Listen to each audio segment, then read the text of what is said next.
Pak, Assalamualaikum warahmatullahi wabarakatuh, Pak. Waalaikumsalam warahmatullahi wabarakatuh. Apa yang saya bantu Pak Sugito? Ya, Pak, saya ingin sedikit waktu dari Bapak ini untuk melakukan wawancara, Pak. Saya akan melakukan wawancara tentang dilema etika. Jadi gini, Pak, saya sangat semangat ini untuk berdiskusi dengan pengambilan keputusan dalam kasus dilema etika di lingkungan sekolah kita ini, Pak. Jadi pertanyaannya ini, Pak, kira-kira bagaimana mengenali kasus dilema etika atau bujukan moral ini, Pak? Ini tugas CGP nih? Iya benar, Pak, CGP angkatan 11 kan, Pak? Bolehlah. Dilema apa tadi? Etika. Dilema etika atau bujukan moral. Bujukan moral. Itu kalau menurut saya itu adalah kita harus memilih sesuatu keputusan, membuat suatu keputusan dari dua hal yang berbeda, ya, berbeda dan bertentangan, dan kita harus mengambil keputusan dari dua hal tersebut. Ya, menurut saya begitu. Benar menurut CGP-nya tas mana nih? Iya, betul. Pak, berikutnya, Pak, gini. Jadi bagaimana proses pengambilan keputusan ketika terdapat dua kepentingan yang sama-sama benar atau mengandung nilai kebajikan? Keputusan diambil yang terbaiknya adalah dengan musyawarah dan mufakat. Berusaha kita melaksanakan sesuatu keputusan itu sebaiknya dengan cara musyawarah. Jangan nanti ada terjadi hal-hal yang di luar keputusan yang salah gitu kan. Jadi kalau sudah bermusyawarah, insya Allah hasilnya juga akan lebih baik. Sesuai dengan yang kita inginkan. Iya. Berikutnya, Pak, kira-kira apa langkah-langkah atau prosedur yang biasa Bapak ikuti dalam situasi tersebut? Dalam suatu masalah dan dalam suatu mengambil keputusan, kita harus cari dulu datanya. Data, fakta, apa penyebab terjadinya masalah tersebut itu. Harus tahu dulu data-datanya, fakta-faktanya. Kita kumpul data, kita pegang data itu, ya kan, dengan data-data yang bisa diterima atau bisa dipercayalah data-data itu. Bukan sembarang data-data, ya kan, data-data itu nanti bisa datang dari seseorang, bisa kita verifikasi benar, ada saksi gitu ya. Alur-alur yang terkait lah, Pak. Ada alur terkait. Semua komponen yang mempengaruhi data itu harus kita pertanyakan juga gitu. Baru kita dapat data yang akurat gitu.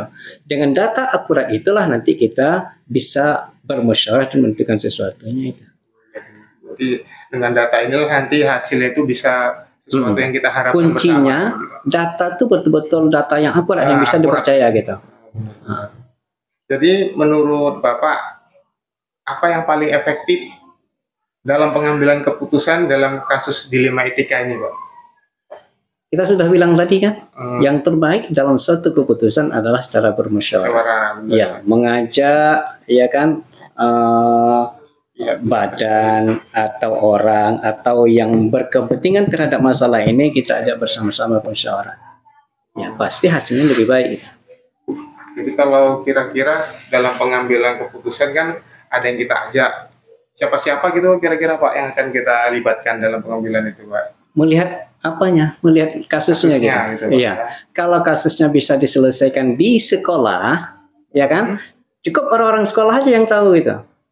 Orang sekolah itu masuk kepala sekolah yang jelas kan, wakil kepala sekolah, mungkin diperlukan nanti guru BK-nya, ya kan, kalau untuk intern sekolah. Tapi nanti kalau kasusnya bisa meluas, Ya, kalau kita harus membutuhkan pihak-pihak luar, yang berwajib stakeholder, Bapak, ya termasuk di situ nanti ada komite sekolah, ada orang tua sekolah, ada orang tua murid kan, dan bahkan kalau perlu mungkin kacab dinas juga dilibatkan, kepala dinas juga dilibatkan untuk menyelesaikan sesuatu yang nanti menjadi suatu problem yang besar. Ya. Tapi kalau bisa untuk kita yang berada di sekolah menyelesaikannya, cukup orang sekolah aja. Ya, Pak. Jadi memang harus ada beberapa lini itu terkait kasusnya juga Pak ya. Terkait kasusnya, tergantung besar kecilnya kasus ya. Masalah. Dan harapan kita tidak ada masalah dari kasus yang berarti. Mudah-mudahan ya kan. Jadi apa tantangan yang Bapak hadapi lah dalam mengambil keputusan ini Pak biasanya? Tantangannya itu kan ada dua problem yang sama-sama benar, ya kan, tapi ada perbedaan gitu. Iya. Untuk yang sama-sama benar ini, kita yang paling sulitnya adalah dari dua ini mana yang prioritas gitu kita pakai gitu ya. Iya. Mana yang harus penyelesaian yang utama, penyelesaian ini, mana yang prioritas? Prioritas diutamakan adalah untuk perkembangan kemajuan sekolah kita. Dari dua pilihan ini kita pilih satu lah. Ya, yang bisa untuk ini bisa kita pakai lah untuk kemajuan sekolah. Iya. Dengan arti apa? Dengan pakai yang ini, yang lainnya itu tidak Tidak terasingkan lah Pak. Tidak terasingkan juga gitu. Kalau perlu kita rangkul kita aja lah. Kalau kita bandingkan dari dua keputusan yang berat, kita pilih ini, kita pilih yang ini ya, dengan kelebihannya sedikit ini. Ya, dengan kelebihannya. Nanti ini tidak kita apakan ini, tetap kita hargai dan kita hormati, tapi prioritas pertamanya kita pilih yang ini. Berarti dengan kata kunci prioritas utama harus kita cari untuk menyelesaikan apa problem ini. Itu, Pak. Iya. Yang utama untuk kebaikan sekolah kita. Ya, benar. Berarti kalau dengan langkah-langkah tersebut kira-kira ada gitu Pak jadwal khusus untuk menyelesaikan suatu dilema-dilema gitu Pak kira-kira? Jadwal khusus mungkin tidak ada. Karena dilema itu jadinya pun tidak terjadwal gitu ya. By insiden Pak ya. By insiden aja pasti terjadi ya konten temporary aja. Saat-saat itu ada masalah, tapi secepatnya kalau ada masalah secepatnya harus kita selesaikan. Jangan sampai merebas memiliki waktu yang lama, nanti faktor yang lainnya akan masuk gitu. Secepat mungkin diselesaikan. Supaya tidak ada efek-efek negatif yang timbul. Iya.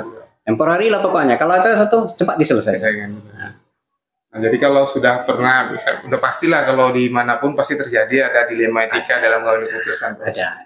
Jadi dari yang sudah Bapak alami, yang sudah Bapak hadapi, kira-kira pelajaran apa yang pernah dari hadapi itu, ada pelajaran tertentu mungkin apa gitu? Pelajaran tertentu, setiap problem, apapun masalah, selesaikan dengan baik, cari fakta yang bisa dipercaya, maka selesaikan. Penyelesaian terbaik adalah secara musyawarah.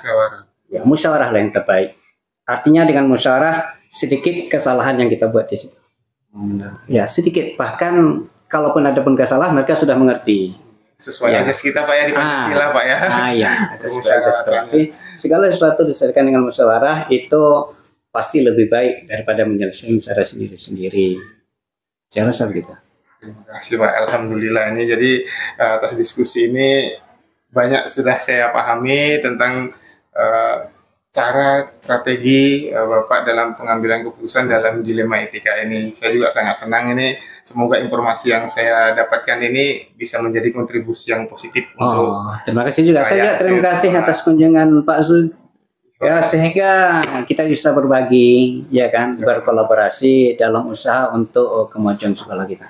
Terima kasih. Terima kasih Pak atas waktu dan kesempatannya. Assalamualaikum warahmatullahi wabarakatuh. Semoga sukses.